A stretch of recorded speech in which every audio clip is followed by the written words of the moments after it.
oògùn láti jẹ́ kí obìnrin bímọ láyọ̀ àtàlàáfíà especially bóyá ọmọ jókòó sí nínú ìpèníjà tó máa ń fa kọ́ ọmọ jókòó síyàn nínú ó pọ̀ gan ẹlòmíì wúńbù ẹ̀ ni àyè á wà lókè wúńbù ẹ̀ ìsàlẹ̀ wúńbù ẹ̀ á fún ádàbí heart shape so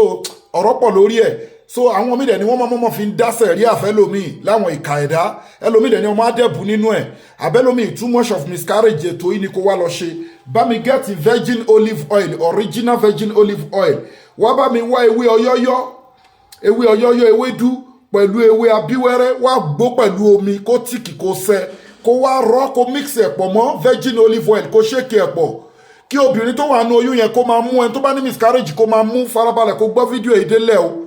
síwájú kó dẹ̀ fi ránṣẹ́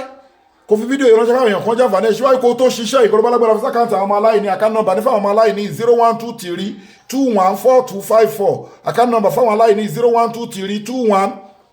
0123214254 Wema Bank of Nigeria Global Dahiratu Dhikrlahi Islamic Organization gbogbo ẹ̀yọ́ olólùfẹ́ ọlọ́run kò síbi tẹ́wà àti product wa òde àwọn ẹ̀kọ́ tèmi kọ́ ní India ní China ní Arab country ní Asia country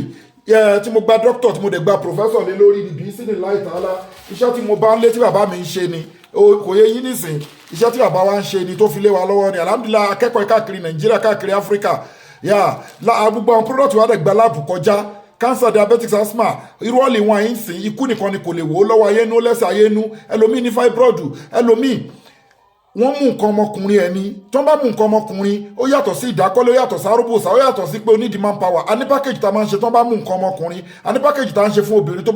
bá fẹ́ finú ṣoyún tó fẹ́ yìnbọn ọmọpọ̀ tó ń wá ọmọ tó ń bẹ lọ́wọ́ ọba fọ́mọ a ní package fún terótù ọmọ ó ní the guidance a ní package fún ẹni tó ní diabetics àtàwọn àìsàn míì within a month tí ṣúgà máa kúrò nínú system ẹ̀ oṣó ń dáyàn láàmú ajẹ́ ń dáyàn láàmú àlùjọ̀nú ń dáyàn láàmú ni bẹ́ẹ̀ ni àìsàn ọlọ́jọ́ pípẹ́ ni cancer diabetes àwọn àìsàn ńláńlá bí sí ní láìta láì wọ́sọ̀pù wa kò síbi tí àti product wa ò dé product wa dẹ̀ wà halal gbogbo ẹ̀ ló gbẹ láàpù kọjá ó dẹ̀ wà scientific approved bí sí ní láìta alá ẹ wọ́sọ̀pù wa lórí +2761295638 ẹlòmíì ní fibroid ní ẹlòmíì ètò àdúrà wà ètò sàárà wà